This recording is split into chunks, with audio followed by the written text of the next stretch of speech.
Cody Rhodes responds to The Rock after SmackDown. We've got a surprising heel turn that took place on SmackDown, and a new match has been added to AEW Revolution. Stay tuned for all the deets. Now, obviously, we went over it in video one, the mammoth half-hour segment to kick off SmackDown, in which the Bloodline and The Rock, and it was all just crazy, and Cody and Seth, and watch that first video to get the full details, because oh my god, it was beefy. It's a lot. There's like 50 minutes of ancillary content to watch to get that news. Yeah. But following the SmackDown, Cody appeared in a dark match in which he beat Drew McIntyre, and then following the match, he took to the microphone to speak to the live crowd. He asked the crowd if The Rock had been there earlier in the night, but played ignorant to what The Rock had said to kick off the show. The Rock had kind of gone in on Cody quite a bit. He said everything in that first. He instead deferred to his cousin, timekeeper Berkeley Ottman, to get the details of what The Rock said. Cody was shocked that The Rock would accuse the people of Phoenix, Arizona of doing certain substances, and says, hey, there's kids here. Yeah, so obviously... I don't know, like, The Rock makes reference to the fact that Phoenix, Arizona. Yeah, Phoenix, Arizona. Was it Phoenix, Arizona? Yeah. Phoenix, Arizona is a hotbed for meth and cocaine. Yeah, he does make reference meth to and that. cocaine got a babyface pop, so I think Cody's the one out of the loop here. You think he's a heel here? Cody's like the Jim Duggan going like, yeah. He's the blue collar, he's the drink your milk and eat your vitamins baby face here. But yeah, he asked his cousin, the son of our personal friend of the channel, Fred Ottman, Tugboat. Big Tugger. Yeah. Then Cody got the crowd to boo Berkeley for having repeated such horrible things. While he's now aware of The Rock's challenge and promo, he didn't spoil or give away his official response to the major match. No. Yeah, no, There'll be a 50-minute Cody promo to open next week's SmackDown. Well, and then the SmackDown before Mania will just be 2 hours of The Rock. You know what? It would cook. I wouldn't complain. Whatever they're doing right now, it is getting me hyped. Obviously, Cody's not going to give away his response to the match that we've mentioned in video one, the big, massive thing that I think you should go and watch to find out. But he's not going to give away what his answer is to that big challenge that's been laid down.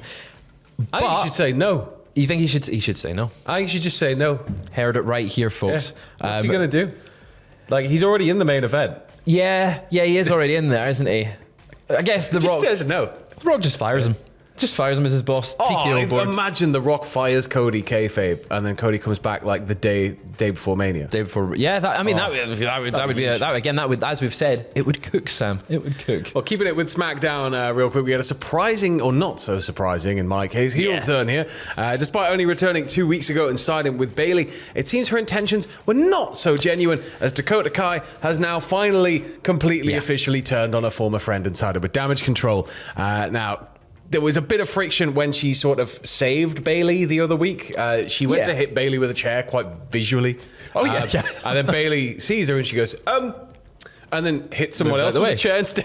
Yeah. So it was like, I think it's been a slow build. Dakota's been sort of popping up going like, hey, I can't look after myself. Hey, like I need your help. I'm injured. And it's been sort of Bayley just going, nah. So it's no surprise that after getting brushed off one too many times, she's back. She's back. Control. Well, Kai and Bayley were teaming last night to take on the Kabuki Warriors. Bayley looked to tag. They did the whole, Bayley's getting worked down the entire match by Asuka and Kairi Sane. She went to jump to leap for the tag, and then she jumped off the apron. Psych! Oh, he's gone. Disappeared. Yeah. She was not there to help her friend. She's gone. And then Bayley, realizing what has happened, went on the attack of the Kabuki Warriors to try and defend herself, but the numbers kind of got a bit too much. I mean, when you're in a numbers game like that, there's no chance. You're valiant, though, for fighting as much as you can. Sure. But, they all beat Bayley down. Io Sky rubbed her WWE Women's Championship in Bayley's face, and then they stood tall. So I think Bayley's going to have an interesting Mania. Bayley, the crowd, this is all done really well to get the crowd behind Bayley. Now, obviously, the crowd's going to be behind Bayley in the first place.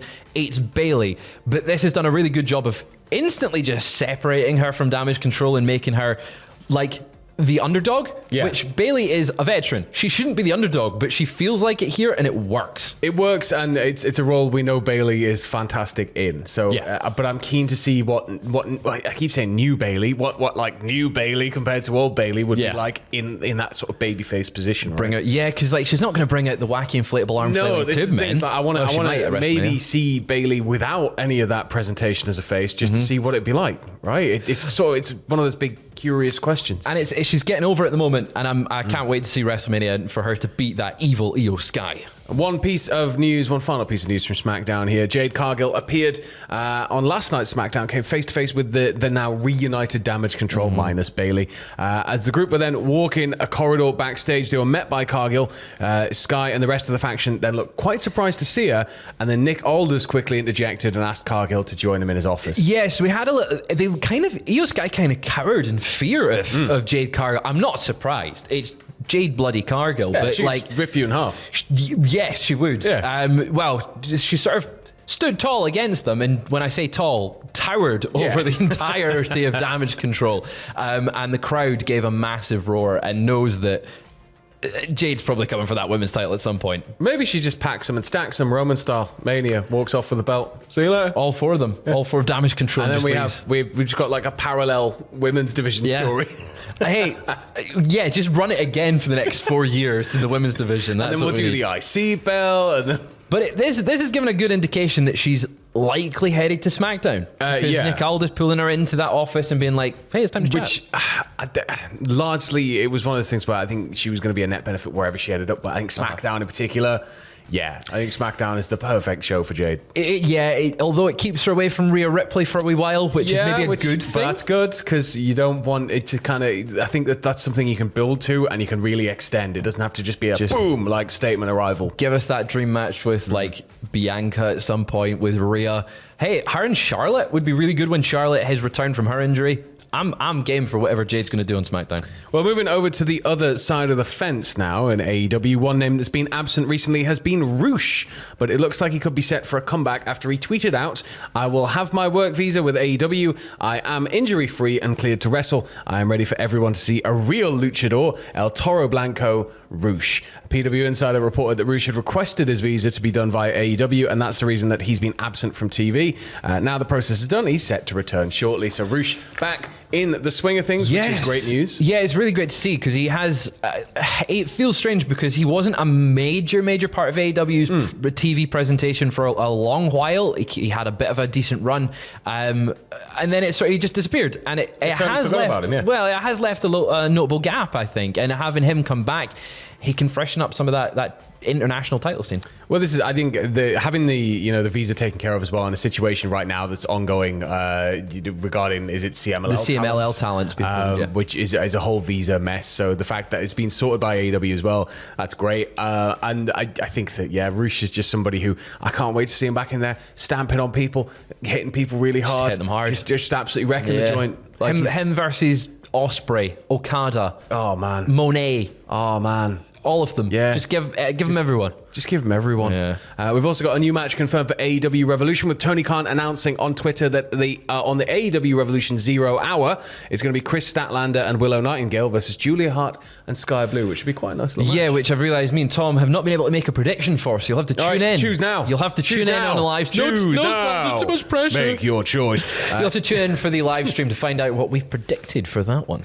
And we've also got a report here from Fightful Select that AEW and Tony Khan conferred with Martha Hart regarding Sting's entrance from the rafters on AEW Dynamite, which Martha gave her blessings for, which is nice of them. Yeah, a really nice gesture for them to reach out to her and have her consult on it. Obviously, it's such an iconic entrance for Sting. Yeah. And it was really special to have that moment as Sting's last Dynamite as well. Yeah. But I can understand the worries and the concerns about doing a spot like that. Yeah, and I think a lot of people are going to kind of look at that and just kind of shrug or giggle, but it's AEW works with the Owen Hart Foundation, and I think that to do something like that without clearing it with Martha and just checking that it was okay would be quite insensitive. 100%. So I think it's good on for doing that. But that was your second dose of lovely bumper weekend wrestling news. We may be back later on with a third if any more news breaks, but just keep it with us here. There's plenty out on the channel. We've got the podcast out. We've got reactions, don't we? Reactions coming up this weekend, myself and Tom Campbell. I don't know if you've seen what I've been drawing on social media for Tom. I've had to take matters in my own hands to get a title match against him this weekend. But we've got our predictions on the channel right now. Reactions will be tomorrow night, Sunday night at midnight, going into Monday morning. Join us for AEW Revolution. I'm going to win that title back, Tom. I'm talking to you directly. F your story, Tom. Yeah, Tom. Tune in. Story. YouTube.com/cultaholic/live. Yeah. Catch you in a bit.